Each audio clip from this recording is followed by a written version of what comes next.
You ready? Let's roll with it.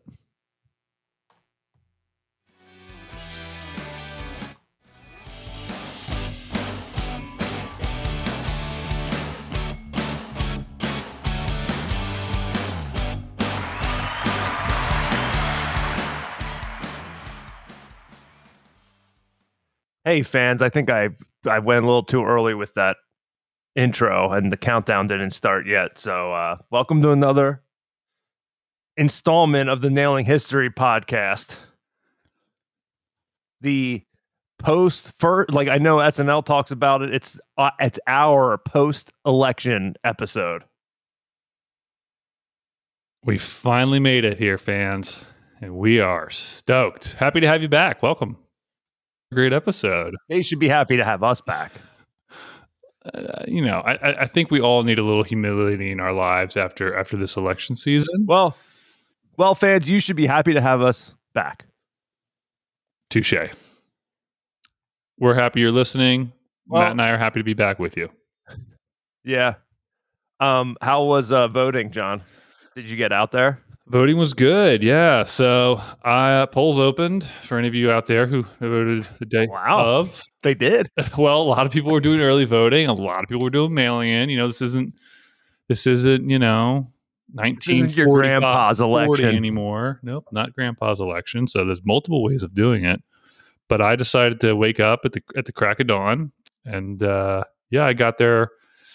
I think I got to my polling station at 20 to 7, like 20 minutes before the polls opened, and I was the third person in line. And then, I got in, got out, and it was great. How was yours? I had an experience, actually.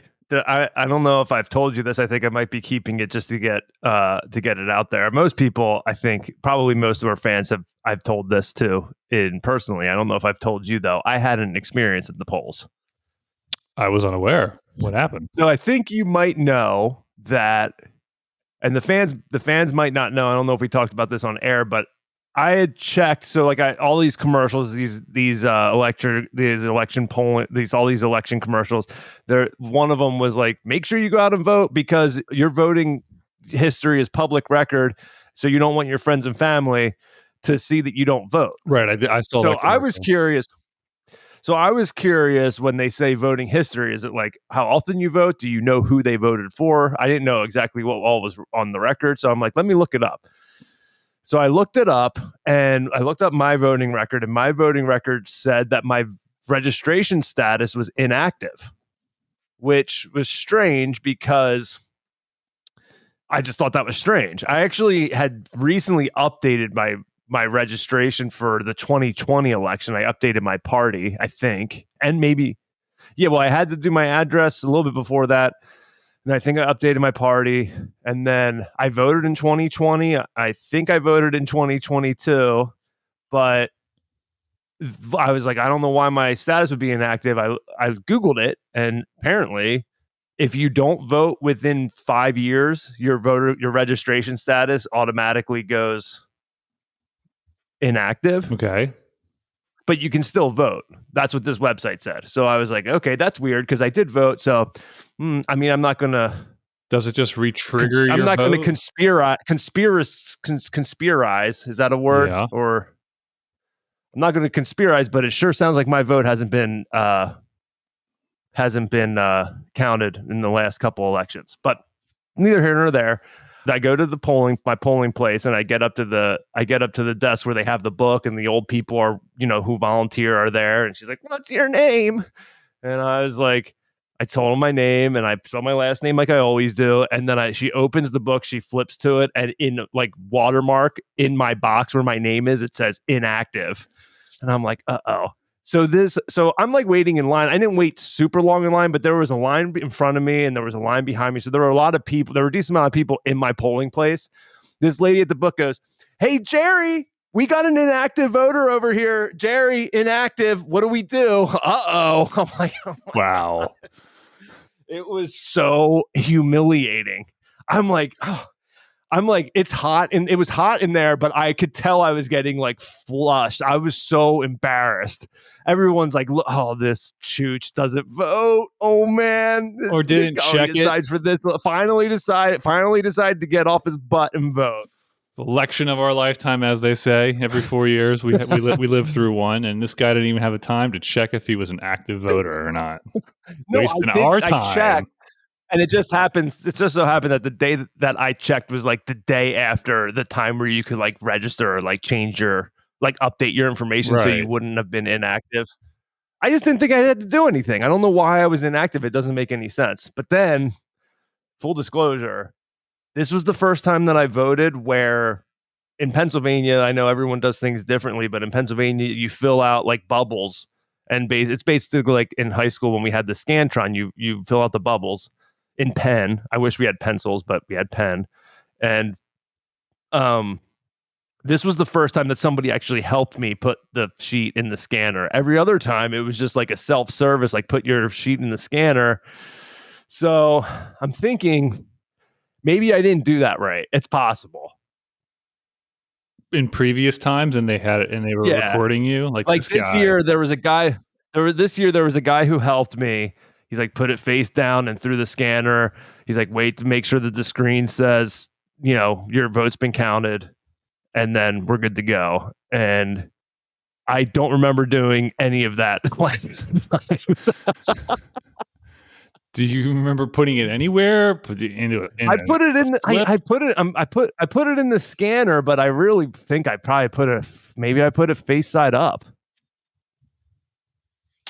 And then I just walk out of there. I mean, I want to get in and out, so then I shoot it through there and just leave. I think that's like impossible though. But that thought crossed my mind once I started doing this with the helper. I'm like, maybe this is why my vote hasn't counted in the last 4 years. Maybe that's why they were helping, because it was kind of weird that they were just like, "Here's your paper, go ahead." Okay, thank you. Yeah, I don't remember much drama. I mean, I was the third person in. I voted. I had to go up. There was a guy standing at the scanner, but he really didn't tell me front or back. He just said, "Put it here," and took it in. But I guess their rule is they can't touch it. Is that the rule? Like, I don't think that helper. He was kind of like putting his hands back, like, "Oh no, that's you." It's a sacred vote you got in your hands. I can't touch that. I can't desecrate it. Yeah. So just anyone out there, if your registration's inactive, you might want to check before it turns over, or but you make sure that you're active before, like during the registration phase, even if you think you are, because you certainly don't want to show up to the polls as an inactive voter, because you'll be ousted in front of everybody. And then somebody like Jerry will come up to you and say, "You got to come with me."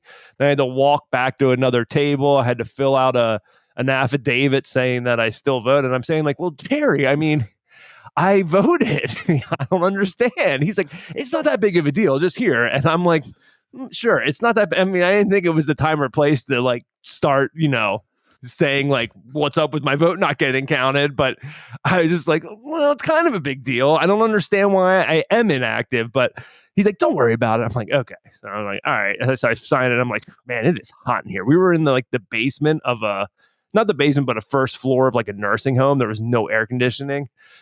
I was like, man, it's hot in here. And he's like, I have to be here till 8 o'clock. You guys are there for one day. I'm glad we're keeping our elderly in a nursing home with well, I'm assuming we were in like, it was like in like it was like in the kitchen, or like I don't know. It was weird. Those places, of course, I can't vote at a school. Heaven forbid I have to go to some rink. I mean, this place was a dump. It was a dump. I'll be honest. If my grandkids, if I ever have them, send me to this place, I'm jumping out the window. Well, like the Mista lady in Happy Gilmore. Well, I'm sorry for your experience, but I'm happy to hear that Jerry helped. I'm glad. Jerry was very helpful. Thanks, Jerry. He could have been more, he was sweating under the collar, literally and probably figuratively. I mean, working a poll, especially in a swing state like Pennsylvania, I feel like you've got that much more pressure on you. Like where I was in I couldn't Maryland, it's like, imagine I know like what's happening here, like for the major. I couldn't imagine like if it was dude, if that happened to like I'm not gonna use any terms here, but if that happened to a pretty invested voter, I guess you could say, or a very, proud one way or the other. Sure. Like I'm kind of in the middle and whatever. But if it was anyone who leans in either direction and they were hot about it, Mm-hmm. especially some who might not have thought that the 2020 election was necessarily valid. Yeah. If that would have happened to a staunch one of those, oh man, Jerry would have been in for it. You're trying to steal it again. You're trying to steal it. I know what you guys are up to. I know what you guys are up to. It does seem like, But luckily, he lucked out. It was me because I was just like, whatever. but it would have just been activated as soon as you voted. I'm sure it's like you're in, done. Well, it is. Like it wasn't a big deal. Luckily I had checked beforehand, so I knew I was expecting. I was hoping it wasn't going to be that bad, but I was expecting some kind of issue, and so luckily. But if it was like somebody who's a little bit crazier than me about it and wasn't expecting it. Do you have any eats at your polling station? I don't know if places are allowed to or not, but did you get a cookie or just stickers? They had eats for the volunteers. It looked like they had a nice spread out on the table. Like it was weird, dude. It was like basically a utility room that we were in. It was just a total dump. It was horrible. I felt bad for those people, but that's what they get for volunteering. what are you getting out of that? Yeah, that's a good question. Yeah, I was in an elementary school auditorium, just had the elbows out. I had some nice breathing room. I felt pretty good. Did you take a picture of your ballot? I certainly did. I'm always wondering if that's legal or not. I Googled it. Apparently it's not legal in every state to like post your ballot online. And especially, I don't know, like, I guess no, I mean, I don't think you're ever going to they're actually ever going to get in trouble, but because they don't want you like, I don't know, like using the poll, like the actual ballot as like a influence to vote. Well, I don't think anyone's going to. But I saw a ton of them. I don't think anyone's going to get too up in arm about my particular ballot.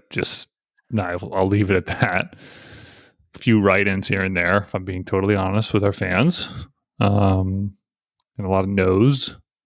So nothing to really write home about. It was more of a protest vote, if I'm being quite honest with you. I think I can at least tell that. Cool. I'm sure you really got your point across. I'm sure everyone's like, wow. I mean, I was watching the popular vote. I mean, I was following it all through election day, which I'm sure we'll get into. But I think they track it. I think it's actually to the vote, and I think my guy is somewhere out there. He's on the roll in Maryland, and some of our fans may know him. You know what I was thinking? Like, what if you would have done something like voted for Kamala? Like, what if this was a thing? It would never in a million years happen. Although, could be a pretty funny movie. What if like everybody decided to vote for like Kamala, like for this example, for this election, Kamala Harris for president and Donald Trump for vice president, and that won?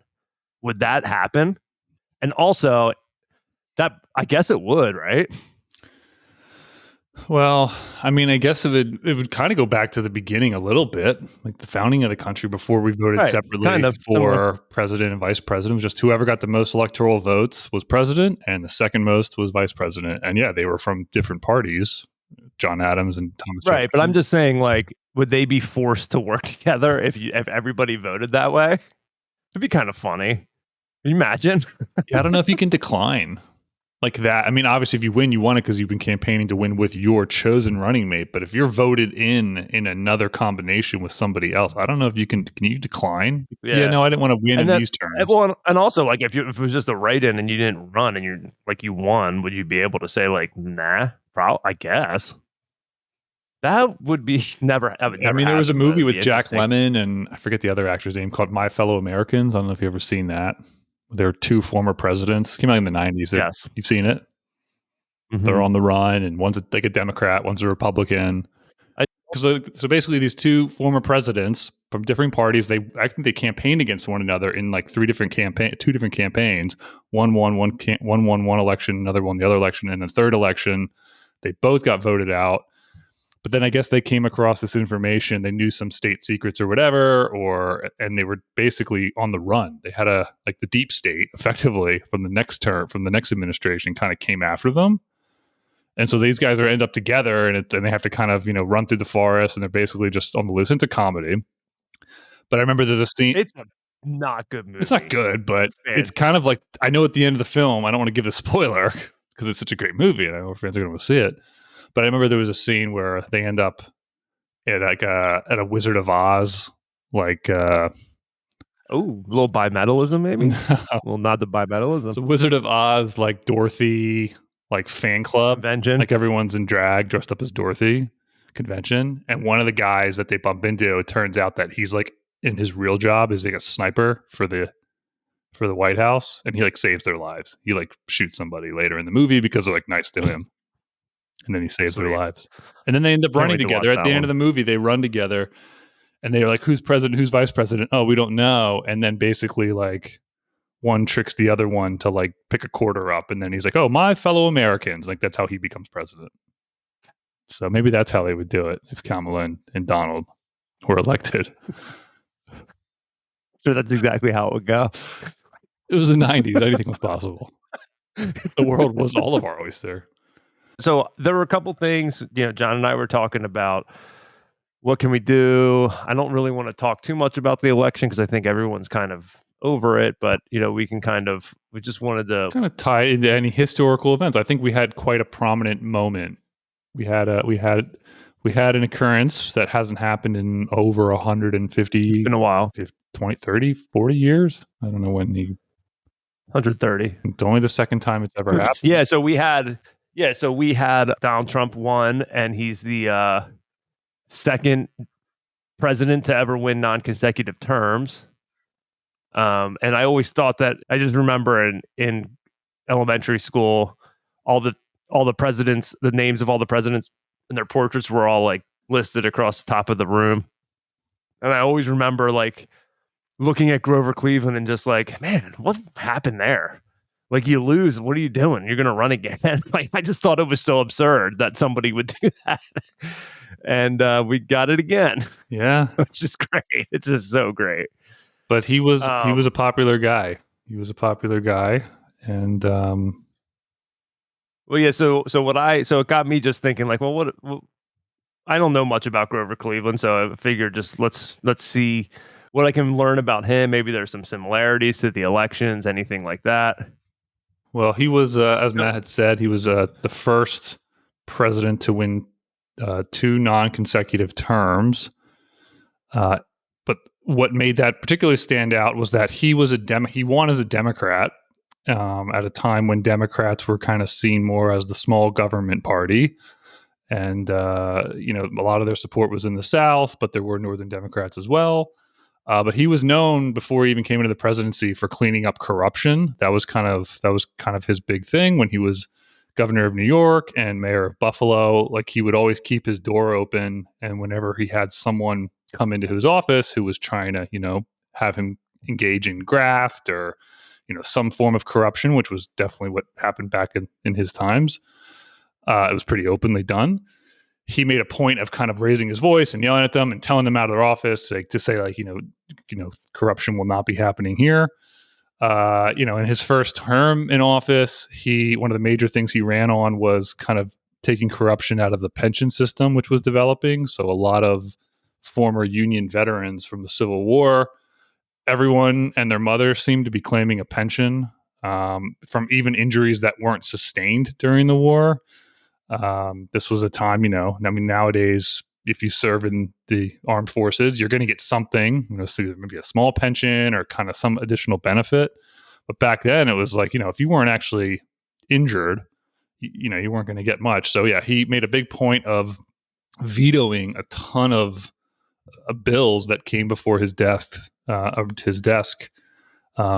for pensions for these Union soldiers. He came online in the 1880s when, the Republican Party was the machine that ran all politics in America. The Southern Democrats were, still licking their wounds from the Civil War.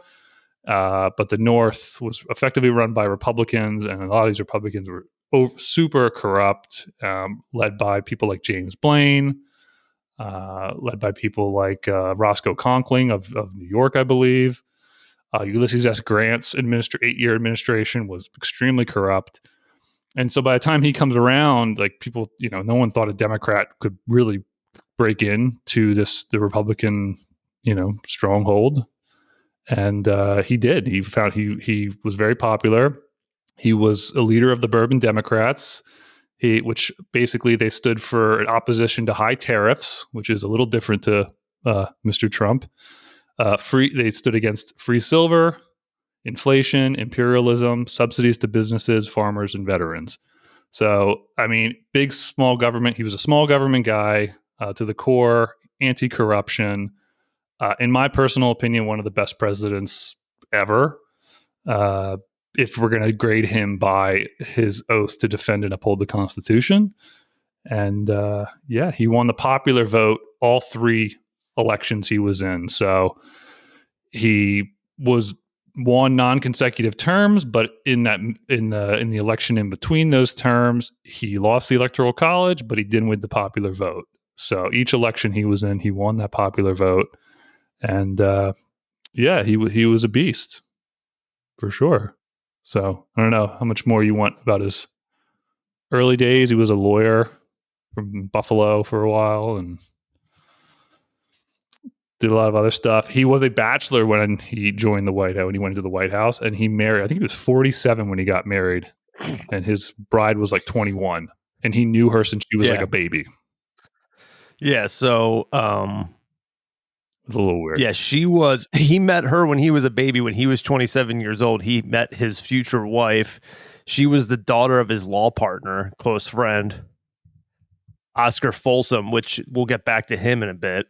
But yeah, she called him Uncle Cleve, which is funny. 2 things. His actual name was Steven, so it's kind of funny to go by Uncle Cleve, which is kind of like Uncle Steve. But that's funny. And I think people like maybe he didn't go by Steven because like Stephen Cleveland is like a ridiculous name. Anyway, like so basically he met her when he was when she was like a baby. Her name's Frances, so Frances Folsom. When she turned 11, her old man Oscar Folsom died in a carriage accident because he was like an erratic driver. And then with no will prepared, like so Grover Cleveland then took over their family's estate, and Oscar Folsom's wife just assumed that he was going to marry the girl. So that was like while he was running, people were like, "Oh, why are you single?" He's like, "Oh, I'm just waiting for my bride to grow up," which was laughed off as a joke. But then he got engaged to her and married her 5 days later in the White House. That's freaking creepy as heck. Well, he was president at that time, so maybe she wasn't that creeped out by it. A little bower. And she was like kind of hot, I think. And she was like people loved her. She was kind of the first lady to be like to reach celebrity status, I believe. Yeah. And I guess that could have to do with like being married while you were in the White House. So like there was probably a whole thing. Like I think if a president was to get married now while they're in the White House, like that would be a huge event because people treat the presidents like kings anyway. I was just interested in like looking into the whole election and like I said, he won, lost, won again. And I'm trying to see any similarities there. But just looking into the thing, when he ran for office the first time against James Blaine, who John mentioned was the Republican candidate, who was kind of known to be a corrupt person, but the Republicans, like, so, everybody has a thing to try to get the president-elect caught in some scandal, so to say. So the Republicans tried to do that by accusing him of fathering an illegitimate child. So there was a possibility that he had fathered a child out of wedlock with some woman. And that was like a big deal, obviously, in 1874. So everyone was like, oh, he's a bad guy. He fathered an illegitimate child. But he was kind of like, yeah, just tell him the truth. Yeah, I might have. I'm not sure though. It could either be me or it could be my old law partner. I'm not sure. Just tell him the truth. Whatever. And that actually helped him win the election. A lot of people think that actually helped him win the election because people kind of looked at it as like, wow, some guys is finally owning up to his nonsense. Their whole as Republicans. So the way that they did it in the election, the whole like, trying to burn him, Republicans would say, "Ma, ma, where's my pa?" That was their like chant, Yep. like to go against him. Mm-hmm. And the Democrats would go back, headed to the White House. Ha ha ha. That's awesome, dude. That's pretty like nice. that's like those are the good old days. I mean, and then they would also the Democrats would also respond with Blaine, James G. Blaine, the continental liar from the state of Maine. Mm-hmm. Dude, there was some clever stuff going on back then. Definitely nothing like that anymore, it seems like. No. Yeah, But, no quopisms and kind of memorable slogans of yeah. Just, even like, I mean, that even went into the 60s and 80s. I feel like even into the 80s, I think there were like some good slogans. Can't think of with any off the top of my head. what was Ike for Eisenhower? Just like quotable. But anyway, but like with his illegitimate child, he provided child support like for this kid. He just took up, but then he ultimately just paid to get him into an orphanage. Oh, I mean, so, I mean, it is what it is. But got his own wife now. She's young. So that was all before, yeah. Her. Yeah, pretty wild. Yeah, he won then that first presidential election. Even though he won the popular vote, it was a close win. He had the flip, or he only won. That's what swung the election was New York going Democratic with 1,200 votes. That was the big change. So basically, he won with 1,200 votes. Yeah. And then when they left the White House after the first term, Frances, Cleveland's wife, said to somebody at the White House, "I want you to take a good care of everything. I want to find it the same way when we come back, and we will be back in 4 years." Mic drop. She knew. She had a finger in the air. She knew what was going on. I mean, it was close. What did he lose by? He won. Like I said, he won the popular vote against Benjamin Harrison in 1888. Who himself probably ran on the ticket of being, hey, I'm a grandson of a former president. He was the grandson of William Henry Harrison. He won. Well, I guess he didn't win by much, but won the popular vote by like 1,000 votes. It looks like in 1888, not by a whole lot. Yeah, the total popular vote between him and Benjamin Harrison was a difference of like 1,000 votes across the country. No, 100,000 votes. Sorry, excuse me. 100,000 votes. It's not a lot. Yeah, I mean, imagine that. If that happened now, that would have taken forever to call. Oh my gosh, we'd never be the end of it. So the one huge difference between the two, the Grover Cleveland and Donald Trump winning. So he beat Blaine in his first election. He lost to Harrison in his second election. But he beat Harrison in his third election. Right. And then, yeah, that's it. For this third election, it was actually a super quiet, and people say that it was one of the cleanest, quietest, and most credible election in the memory of the post-war generation. So that's a big contrast between what's going on now, what happened this year, based on how long what all the freaking craziness that happened over the summer. Mainly because of that was Harrison's wife was dying of tuberculosis, so Harrison didn't even campaign like at all, and she died like 2 weeks before the election. So like it was like a super somber event, and everyone like was kind of like, oh, I guess like it was like there was no rah or anything surrounding it. Yeah. So then another example of where it's a little bit of a similar situation to this election that you can compare to with Grover Cleveland is he was going to run for the next election. But at the Democratic convention in 1896, the party was like, nah, you're good. Like he was gonna run again as a Democratic nominee, and at the convention they were like, nah, we're good. And it was mostly based on something that we talked about on the podcast in the past. The whole bimetallism debate was a big deal, and Cleveland was like super on board with sticking with the gold standard, which was similar to the Republicans. But the Democrats were kind of moving. Felt as though they were more of the party for the people, the agriculture, where they really wanted to get that bimetallism and include silver. So William Jennings Bryan, during the Democratic convention, made this huge speech about can't hang us on a cross of gold or something, like really pro bimetallism, and that really got the attention and the backing of the Democratic Party. So they said, see ya, Cleveland, we'll take William Jennings Bryan. He was the first and only president to be repudiated by his own party, which, and then I was trying to think, that was this article, I don't know where I read that, he was the first and only, and I don't know, do you consider Biden having been repudiated by his party?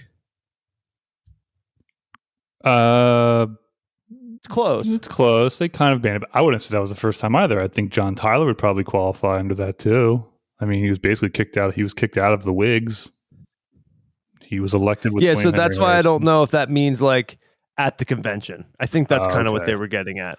Because I guess it was like he was going to I don't know, like the convention now is mostly like, oh, you're getting the nomination. But I don't know if at some point it was like you would go to the convention and you would actually like multiple people would go up. I don't know. They had open ballots. Yeah, they would actually be there casting votes on who they want. If it was too close to call, they would just have votes. Like now it's just like it's already a point, and then you just go to the convention and get the official nomination. If there was any time to ever have it, I feel like in recent memory, this past one for the Democrats would have been a pretty good time to, considering, like, I mean, Benjamin. So big thing so when Harrison came into his second non-consecutive term, he basically walked into the Panic of 1893. Cleveland, excuse me. He basically walked into it, and of course, he was in power when it officially happened, so he copped the blame. Like, his administration was blamed for it. Americans, even at that time, probably had a relatively short memory, and they thought the things the previous administration were doing were really good. So it's really unfortunate that he had non-consecutive term, because in those 4 years under Benjamin Harrison, we got the Sherman Silver Purchase Act of 1890, which kind of gave a little bit of steam to, what William Jennings Bryan and the farmer populists would really use to kind of effectively hijack the Democratic Party, like you said, at the 1896 convention. But the Republicans were actually the one who were first inflationary, and then, issuing silver purchase and whatnot. And I think by the time 1896 rolled around, I think McKinley just was like, "Hey, well, we can just do.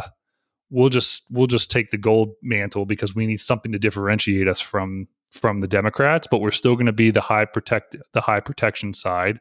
So the Republicans were always the pro-tariff side, and effectively, like Grover Cleveland and the conservative Democrats, I mean, like conservative, like small government, anti-corruption. I mean, they were pushed out, and in my opinion, we haven't had like a real conservative party that speaks to federalism as it was crafted by the founding fathers since Grover Cleveland. In my opinion, like that election, like the Democrats never looked back from 1896. They just became more and more progressive, and they became the party which they are now, which they're not conservative. Like, so a Republican like Donald Trump can run on, he could play a playbook from 160-year-old playbook of running on high tariffs and protectionism, one, because they've done it before, but also, he could still play, a little bit of the conservative element, but, he's not conservative in the way that a Grover Cleveland would have been. And a lot of tumultuous stuff happened in those years, for sure. It was crazy. I mean, and just it's just like, I feel like we're just repeating history at this point. Yeah, tariffs. So many things that we're talking about, so many things that we've talked about on this episode of Nailing History is like not exactly the same, but it's so similar. It's crazy. we were printing money and we wanted tariffs. And, if we weren't doing that, we were, pushing with imperialism and, sticking our noses in other parts of the world where they may or may not belong, which, Well, anyway, so imperial presidency started back in this time period too with McKinley. So William McKinley. So then, like I said, the Democrats bounced Grover Cleveland. Grover Cleveland then decided to support a third party called the Gold Democrats, which is basically Democrats that supported Gold Standard. Mm-hmm. They got smoked. They only had about 100,000 votes in that election, and William McKinley crushed the Democrats big time. Mm-hmm. It was a huge win. And yeah, so kind of some interesting things came out of that. Grover Cleveland was also the second largest president. Yes. After Taft. Yeah, after Taft, who we know Taft couldn't even fit into a bathtub. We learned that in an episode before. So yeah. But yeah, so Cleveland kind of lost a lot of steam I think for holding kind of to your end. I think he lost a lot of steam at the end of his presidency for not using the government to help bail people out of the economic struggles. Yeah. Well, and he also, I think he caught a little flack. He might have gotten a little flack, certainly from the populists and the free civilites like William Jennings Bryan, for basically having a one-on-one meeting with J.P. Morgan, the financier, who at that time we talked about that, basically helped stem the problem of the Panic of 1893. Yeah, it probably just doesn't look good to a lot of people, so this whole billionaires and even the same talking points, I feel like, were what really kind of motivated people, relying on billionaires to have their connections and have their sway, kind of like Elon Musk now with President Trump. Mm-hmm. And back then maybe people would say JP Morgan with Grover Cleveland. I think the comparisons aren't very similar. I think there was, we didn't have a Federal Reserve banking system back then. We needed. I just think obviously we're not going to get hand in hand, but it's kind of eerie, the similarities there, and we're the only ones bringing it up. We're the only ones talking about it. I mean, I think Grover Cleveland it's probably almost objectively to say that he was more reputable than Donald Trump. Yeah, I'm sure. I'm not saying that either. I'm saying just the whole non-consecutive term, all this stuff. He also had cancer in his mouth. He was a big cigar smoker. He got mouth cancer, and he wanted to hide the surgery from the people of the government, I guess, to not show weakness. I think this was during his second term.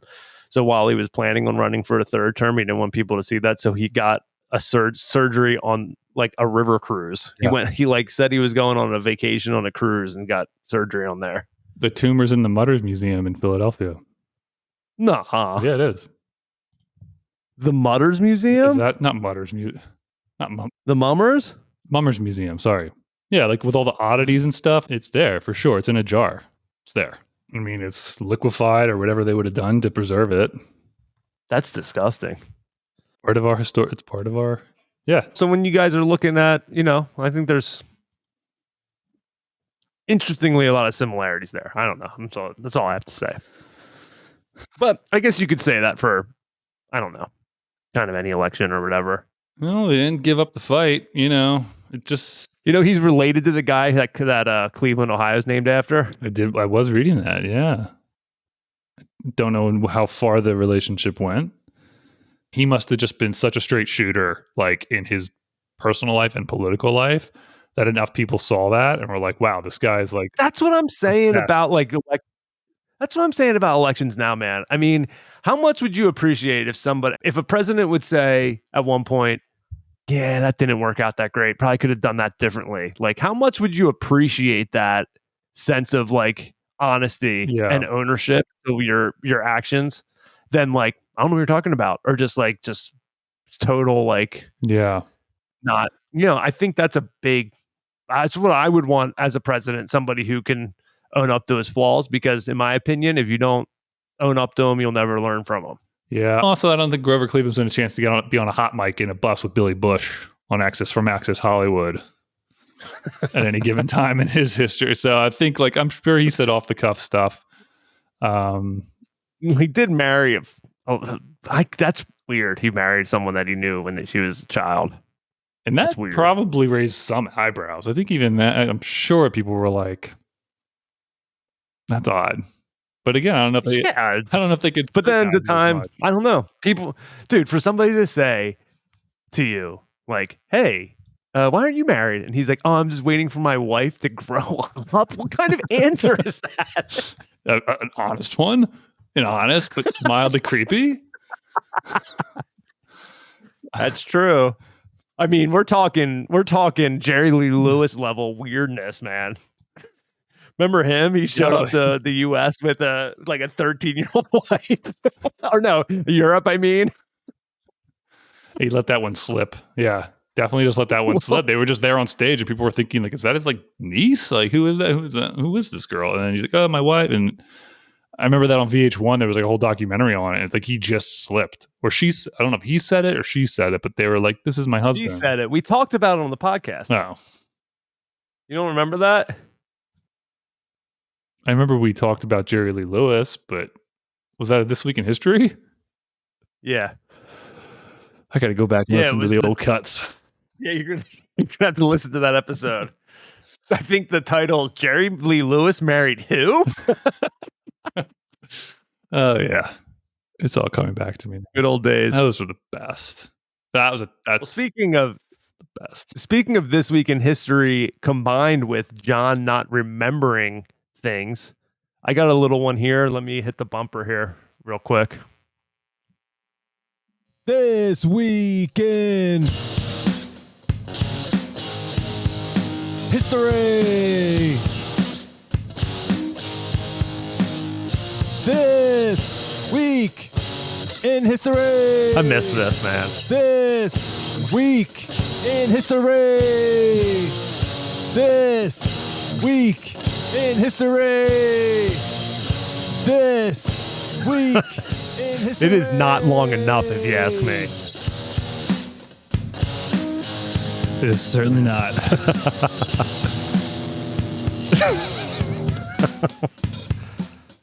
I got to write lyrics to that little rap. But so I'm bringing back This Week in History just because I was just so shocked and beside myself. John and I were talking about what we were going to do this episode. We're going to do This Week in History. We're going to do some election coverage, whatever. And I brought up a part of history that I thought he wasn't going to be super down with because it was too recent. And I didn't think he'd be excited about it. But it turns out, even though it happened while we were in high school, John doesn't remember it at all. And what I'm talking about is on November 17th, 2003, ex-soldier John Muhammad was found guilty of the first of a series of sniper shootings that terrorized the metro Washington, D.C. area in October 2002. And John doesn't even remember the Washington area sniper. Nope. That was you don't remember it at all? Not at all. Not at all. We would have been ninth grade? Ninth grade, like as impressionable as you possibly could be. Nope. You don't remember this? You don't remember anything? I remember about almost being in the Capitol. There was a shooting in 97. We were almost there, but I went to the Library of Congress instead. But no, I don't remember this one. So there was just all these random shootings going on in Washington, D.C. And there were 3 weeks in October that this guy so no one knew what was going on. People were getting shot pumping their gas. They were getting shot just in random parking lots, just sniped and killed out of nowhere. It was super random. And everybody was freaking out in the Beltway area, the whole Beltway, Virginia, Maryland, D.C., that whole area surrounding D.C. Yeah. No one knew what was going on. I remember watching the news and people were there was all this panic. Gas stations put up canopies over their gas pumps. People would hide behind their cars while they were pumping gas or sit in their cars when they were pumping gas. I remember people would volunteer to where they would stand at gas stations with fluorescent lights so they would get shot instead of some random person. They were like putting themselves out there to protect other people. It was intense. And national news for 3 weeks. Everybody was terrified. I mean, what kind of life were you living at this time? Don't you remember? Don't you remember they were like, oh, there's an Astrovan. Everyone's looking for a white Astrovan because it was seen fleeing the relative area of a shooting. And then we have a mutual friend, a friend of the show who had an Astrovan, and that was kind of a funny joke. I remember waiting for somebody to get. Remember waiting with somebody in high school. This is freshman year while this was going on, while everyone was looking for an Astrovan. Another fellow student got picked up in an Astrovan. There's like 3 of us waiting out there. He got picked up in an Astrovan. We didn't know him at all. We barely knew him. And he gets in there. And as soon as he left, we like looked at each other like, oh my God, he's the Washington era sniper. Oh boy. That was funny. I hope that guy remember the one that I'm. He's a listener. The guy that we shared that moment with. So hope he remembers that. But then it turns out that it was like this whole big thing. These 2 guys. It was an ex-soldier, an adult, and then he was bringing around with him this 17-year-old kid, this 17-year-old Jamaican kid. And they were going all around the country, like raising heck, like doing crimes and everything. And then finally, like got to Washington, D.C., which is where they were from, which is where they started doing these snipers. They like tricked out this 1990 Chevy Caprice where they could like go prone in the car and like have the gun pointed out of the back of the car, like at the trunk. And they were like shooting people like that. You don't remember any of this? I don't remember any of this. Why aren't they making Netflix documentaries about this guy? This seems a lot more interesting than the Menendez brothers. Well, I've heard of. How so? I don't know. Just like other stories. I think they probably, why Netflix probably hasn't done it is because they're probably like, everybody remembers that. How about these guys who I would love to remember? Because like I didn't look into like if people were actually, I didn't see anything where people were actually doing this, but I remember people saying, I'm wearing bright colors just to attract the sniper so they shoot me. Like, what kind of death wish do you have doing that? If that's like not being, do you think anybody would do that these days? No one can even open up a freaking door for you. No. They can't even let you spend 5 minutes by yourself at an exhibit at Harper's Ferry before pushing you out of there. They can't, let alone somebody trying to take a bullet for just random strangers. Let alone just moving in one seat on the SEPTA train. That would be amazing to me. I would never do that. But these guys, we were talking Vietnam era dudes who are like, I'll take a bullet. I don't care. Maybe I forgot it because it just seems like such a faded place. Like it seems like another world. Like you're describing to me that someone out there would risk their life for a stranger. People just. I don't know if anybody remembers that, and I could be dreaming it. I just remember that being the case. I could see it. But yeah, so like this guy like manipulated this kid into helping, so like they would kind of take turns shooting and stuff.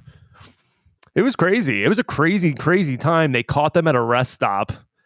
And if you ever want to see how the car was set up, go on the Wikipedia page for the DC sniper attacks. And there's a video, and it is pretty funny.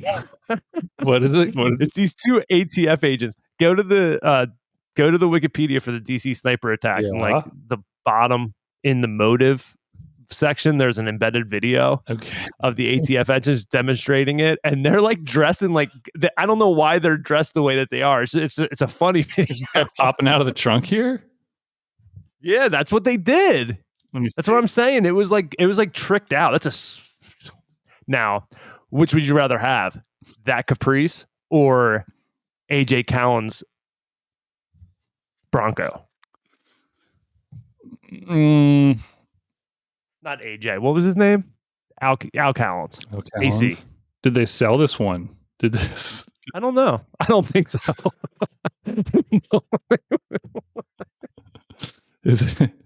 Can I get it registered in the state of Maryland? Oh, Jersey plates. Okay. The guy John Muhammad was a fan of The Matrix. He was kind of he was trying to extort the government for $10 million. That was his motive for the whole thing. Oh wow! So they just literally had a guy that just the trunk was. Wow. The guy hanging out of the trunk. It's a great video. It's a great video.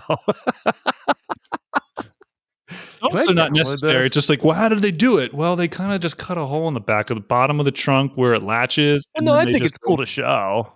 Look at that. At the end, you see the gun go off. That's crazy. That is wild. They killed 10 people and injured 3 in a 3-week span. I mean, obviously, John Muhammad, who was the adult, the ex-soldier, he got executed, and the kid got sentenced life in prison. It says here at several scenes of shootings, tarot cards were left as calling cards, including one death. Yeah, they would leave like calling cards and stuff too. Call me God on the front and on the back. For you, Mr. Police. Code, call me God. Do not release to the press. And here I am reading it 20 years later. No, I didn't. I cannot believe you don't remember that. That is absurd. Not at all. How are they called? Should we call one fan and see if they remember Go for it? Let's just go one for one. See if we got one. Don't be overly specific. Just say DC sniper attacks. What was it? I'm picking our friend with the worst memory, just so you know. Our listener with the worst memory. Hello? Hey, is this Andrew S? This is Andrew S. What's happening? Hey, Andrew S. It's Matt and John with the Nailing History podcast. How's it going? Oh, I'm very honored to be called by you two. Long-time fan. Yeah, we're surprising you with this one, but it's a little bit of an easier surprise question than the last time we were on. Okay. You got to settle something for us here, because I am baffled by what we're getting into on this episode. That's exciting stuff. I can't wait to hear what it is. Do you remember you hear that? Yeah, it's already exactly. Well, this is a perfect example. I hope this blows your mind. Do you remember the time period of October of 2002 with the Washington area sniper attacks? Kind of. Oh my god! Like no, I mean like I know that happened, but I don't know like anything about it. Like, because it was what? It was basically 2 guys in the trunk of like using they hollowed out like the back of their car or whatever, and they were shooting through the trunk, right?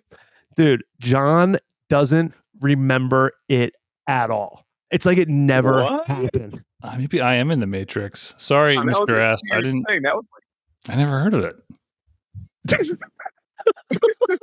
Can you believe that, Andrew S? It's unbelievable. This guy. Yeah, I'm kind of surprised by that, because that was like a few weeks long, if I'm not mistaken. Like what, like 15 people, maybe something like that. Yeah. Yeah, they killed 10 people like during this time. Overall, those 2 guys killed 17 people, so you're close. We kind of just went through the whole thing, but I just wanted to make sure that I wasn't going crazy. I mean, we were freshmen in high school. I mean, you couldn't be more impressionable. I was trying out for the wrestling team at our high school. I was trying my best. That's what I was going to say, John. I had too busy running laps in the hallway with trash bags around your obviously cutting weight that's illegal, and doing it out in the open. Well, I'm also taking pictures of my ballot, so I guess we're neither here nor there. I think about that often. You were literally running through the halls of our high school with trash bags around. Like, that's so not legal. I don't know if it was then. I don't know if it is now. I feel like somebody should have told you to stop. I mean, it was sanctioned by my coach. I wasn't told not to do it. I made weight. Don't put it on anybody else. But anyway, I had other priorities. Sorry, go ahead, John. I was just saying, I was just too busy making weight, not paying attention to the 24-hour news cycle. I just can't believe that. It was pretty scary because it was close. So I think there were thoughts. I don't know if Andrew. I mean, there were thoughts that like they had no idea they could have made it up our way. You never know. I'm not going to deal with that traffic. Yeah. Give me a break. We'll do Baltimore going through the tunnel. Forget it. He would turn no, not at all. 202. If you were going on a sniping spree, it's like, I don't know if I'd want to stay in one spot though for too long. Yeah. You know, like get one city and then move on. I don't know. Andrew S, do you I can see remember people- do you remember people like wearing fluorescent colors, like wearing like safety like vests and stuff to kind of like No, draw attention and saying like I'll take the bullet instead of some random like trying to be like safe for that? Do you remember that? that I don't remember. I don't know if I'm just think the best of everybody. Maybe at that time of my life, I just thought everybody was out to help everybody, and I might have dreamt that. I don't know, but I remember that. I remember like seeing it on the news, like guys being like, "Yeah, I'm wearing fluorescent so that he would shoot me, not some random schmo." Do you remember that they were looking for an Astrovan, and there were some people in our high school that had Astrovans, and that was always kind of funny to think about. Were they? I don't remember. See, that's the thing. Like, I don't remember big specifics like that of like what they were looking, because it ended up being like what, like a blue sedan or something like that. You nailed it. Like You nailed it, Andrew S. like, A Chevy Caprice. Yep. oh, You should be telling. Yeah, nice. Yeah, well, just one thing. We'll let you go here in a little bit because we kind of already went through all that. Just wanted to find out that I'm just wanted to make sure that John was so beyond. It's just so unbelievable that he doesn't remember it. Would you rather get Ted Kaczynski'd or DC area sniped? Or I guess it would be. I guess maybe not necessarily that, but would you rather be near a Ted Kaczynski event or live in the Beltway during the snipers? I think I'd rather be in the Beltway. I think I'd rather take my chances with the sniper finding me, and yeah. I guess you could go. Yeah, You can because get. I mean, if you're in a big area of like millions of people or hundreds of thousands Yeah. of people, it's like, what are my odds versus like a Ted Kaczynski thing? It's like, I have no idea if I've ever met this person and like crossed them in some weird way. I don't know. That's a good question. It's a weird one. I don't know. I don't know if I have a good answer. I just feel like your odds are going to be a lot higher in a set radius. If assuming, from what I'm looking on this picture, he shot 17 different people just in the vicinity of the DC area. Ted Kaczynski was in a forest in Montana, wasn't he? But nobody knew where he was. But they knew. Yeah, I was going to say. Well, but to John's point, that's probably actually right. Because it's like, even if you don't know where he is, it's still a much bigger. It's just a bigger pool of people that could be a target. Yeah, I mean, you're talking like one metro area versus the entire country, because I think Ted Kaczynski was like both coasts. I think he went nationwide with his attacks. And he was like specifically California. mailing to specific people. Like maybe you couldn't draw a thread between them, but they weren't just random, person in the burbs of Pittsburgh getting a letter from Ted Kaczynski who just works a 9 to 5. It was like senator, wasn't it? Ooh, what about it was a lot of people with technology. He hated technology. I do remember people mailing anthrax to one another. Like that was the same. That was at this time, yeah. wasn't that? That was like 2002, right? Yeah, that was I remember that stuff. That was like right after the DC area snipers. Copycat. Dude, talk about a crazy time, man. 9/11, I'm sniper attacks, anthrax. Shocked it hasn't happened again. I didn't know this story actually happened. I'm shocked it hasn't repeated itself. The sniper attacks? Yeah. Like, if I didn't know it was a thing, I'm really shocked. In the political climate we've been in the past however long, I'm shocked. Well, I think cell phones. Yeah. We just put on airplane They would have mode. gotten caught. Put on airplane mode. I don't think it works that way, dude. Not for the NSA, dog. Oh, okay. You can kid yourself all you want. Well, I only put it on to save my battery life anyway. So, well, was like, kind of like a sidebar here. Was Ted Kaczynski part of the MK Ultra stuff? Like, did they think that he was tested on, like back in the day? Oh, at MIT, kind of similar.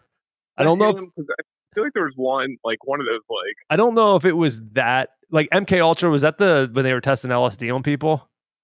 Yeah, that thing. I think with him, he was like it was more like psychiatric tests. I think. Okay. Like it wasn't like drug induced, but they would like really mess with his mind in like the in like studies, I think. John's on ChatGPT, I think, right now. He might have an answer for us too. So sorry, because Ted Kaczynski went to Harvard, not MIT, and he participated in a study led by Harvard psychologist Henry Murray. Subjects were told they would debate personal philosophy with a fellow student and were asked to write essays detailing their personal beliefs and aspirations. The essays were given to an anonymous individual who would confront and belittle the subject in what Murray himself called vehement, sweeping, and personally abusive attacks, using the content of the essays as ammunition. Kaczynski spent 200 hours as part of the study. So yeah, he got messed up by that too. Okay. So yeah, I thought there was something that like that he signed up for something and some kind of weird testing. So yeah, that checked. I wouldn't have happened with the snipers then too. No, the snipers was he was in the military, and then he kind of he went like jihad on everybody. I have a question for you too. How much would you pay? Would you listen to a 3-hour sit down podcast with Elon Musk and Ted Kaczynski? Like Mr. Anti-Technology. But like I think it'd be a very smart conversation. He's at Harvard educated. He was like writing books. I'd be curious to hear the conversation. Andrew S., what do you think? I don't think I'd pay for that, but I'd listen to it for free. Joe Rogan's moderating. You're right. Like I don't. I think you would start having flashbacks to his the study in Harvard and freak out, which would also be entertaining.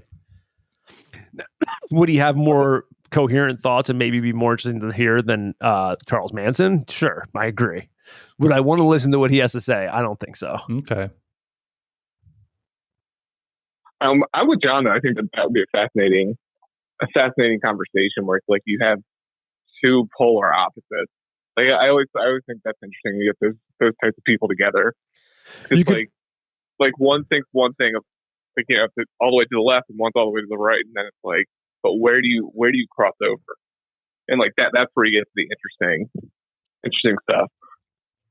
You could like really start triggering him too by saying like, I was using ChatGPT, and he'd be like, wait, what's that? No, he's like, what's that? I've been in prison for 30 years. What's that? Chat? What? Oh no, it's this thing that just you just 10. Put in a prompt and it does all the thinking for you, and it's AI, artificial intelligence, and I mean, yeah, tells you what to think. And Elon, don't open any packages for the next couple of weeks either. But it's really cool. I think from a personal, just from how you describe these DC snipers and how we're describing Ted Kaczynski, if someone's like, you just had to how to listen to why their motivation or like what their what's going through their head, I think I'd be more interested in knowing what went through Ted Kaczynski's head than the DC sniper and the 17-year-old. Just from like what I would think is. I'll tell you what I will pay for. What I would pay for is DC area snipers, Ted Kaczynski, just have those two interview each other. I'd pay for that. That would be something. That's way worse than Just lock him in a room and say, go ahead, we're recording. Well, who's moderating? Timothy McVeigh? What? Yeah, maybe. Ted Bundy. It would be weird to put like all those crazy, like all like DC area snipers, Ted Kaczynski, Ted Bundy, Timothy McVeigh, who's the one from Milwaukee, and the one who ate people. Oh, Dahmer. Jeffrey Put Dahmer. them like all in a room and just record. Casey. That would be freaking wild. That would be wild, man. Get John Wayne Gacy in there too. Yeah, I just want who would come out in the end, just like what if it was like a Big Brother, like a show, Big Brother, but like Big Brother serial killers. Now we're talking. One man week. Yeah, Jack the Ripper, like old school. Turn into the Survivor instead. Like, yeah. Maybe that's how they should have like executed them. Like get them all together and be like, listen, one of you guys isn't going to be executed. And But you have to vote people off, and they're like getting he's getting voted off. every one of you that dies, And your they just, like, pants will be pulled down immediately upon death. everybody will see your little wee wee. You will get the Mussolini treatment. But one of you won't. Oh, dude. It's That's like a TV show. That sounds like That'd an be a interesting weird- That's what's that Netflix show that's like that? People are in debt. There's like 99 people in a Squid Games. A Squid Game? Yeah, that's like a Squid Game I'd actually be interested in. You would be? I mean, if John would be like weirdly interested in it, I think. I think Ted. I Doesn't don't sound know. I like think John Ted thing. Kaczynski would be he'd either come out on top or I he'd think, be you know John, what? like, You know what it would immediately. be? I think Ted Kaczynski would really get John, like he would get his hooks into John, and John would just be like, he's really not that bad of a guy. Compared to these guys. Yeah, for sure. He's actually pretty For smart. sure, I'd definitely do a hard comparison. Compared to this guy, I know. I think it would be like, he kind of reminds me of John Tyler a little bit. I like him. All right, Andres, you got anything else to leave the fans with while you're on? You got one chance. Nope, just stay curious. I'm gonna steal John's line. Boom. just like Spreading like Copperfield. wildfire. That's a good thing, John. Okay. It's a good thing when people use your tagline. Well, thank you. But Ted Kaczynski would have killed for somebody to use his tagline. What was it? What would his tagline have been? Well, we know Do we ask ChatGPT? If you should, that's a great question for ChatGPT. the DC snipers had a tagline. They left tarot cards for their victims. Wait, really? Yes. Not for their victims. They would like drop them afterwards and be like, Like the Joker. I'm God. Yeah. I did not know that was a thing either. That's great. What would Ted Kaczynski's tagline be? Yeah, what's his calling card? Technology will destroy us all. The Industrial Revolution was a mistake. That's a good one. Now, I could hear John saying that right now.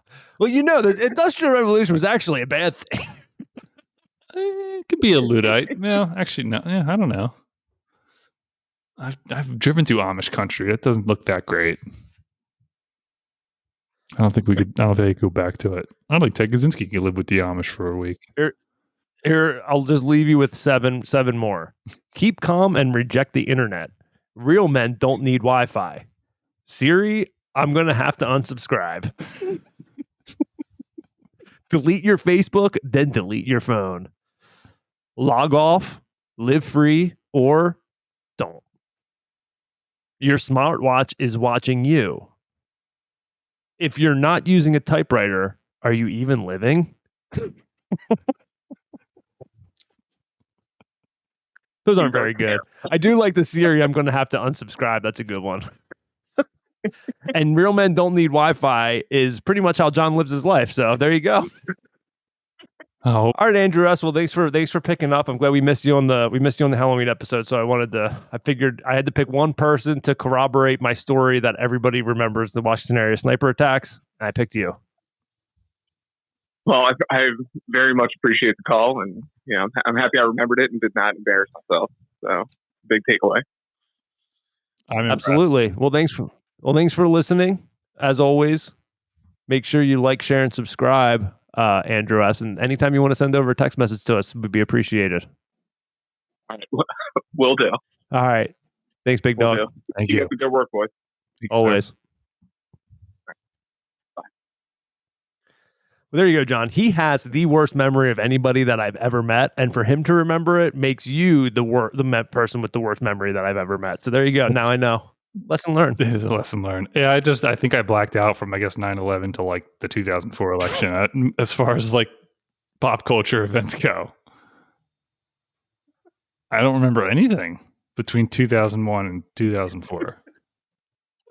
It probably had something to do with you trying to cut weight. It must have messed with your brain stem. I guess you lived a pretty sheltered life. Kind of. That's what it sounds like to me. Maybe.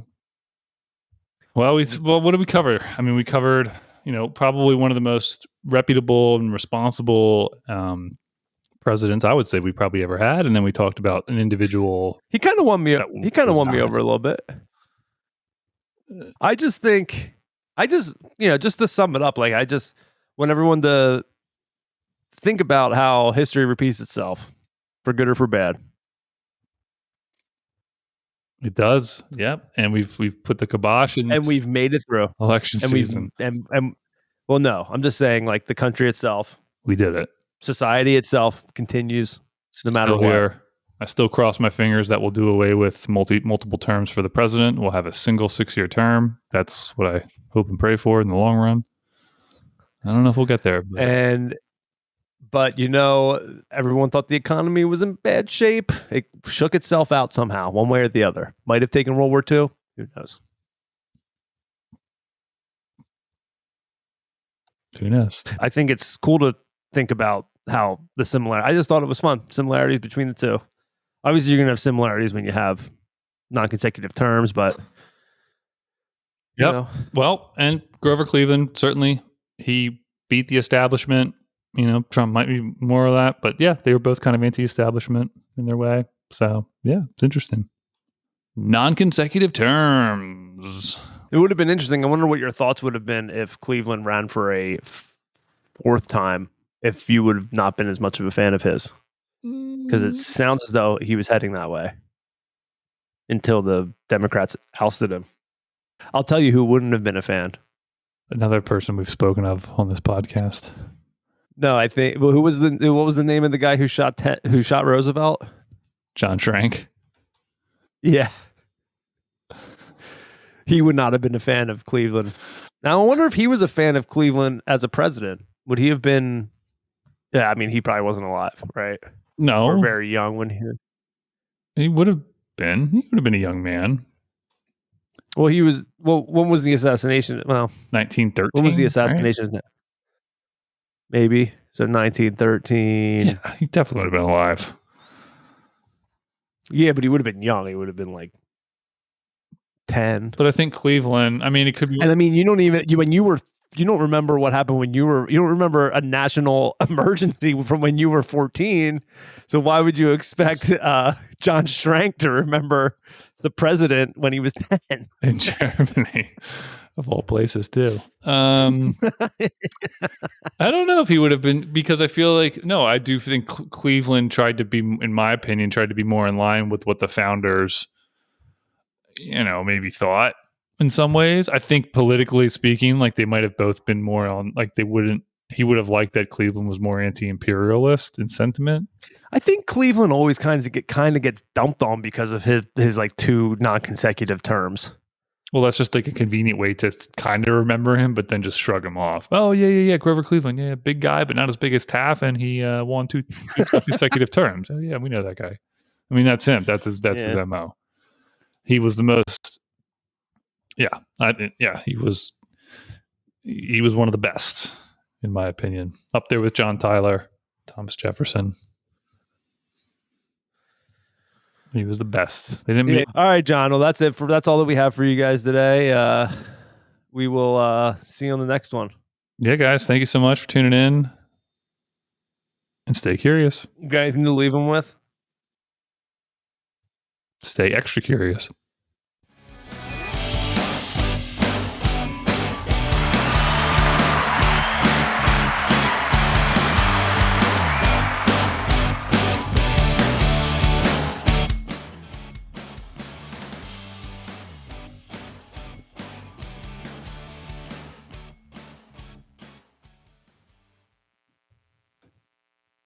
I got hairy legs.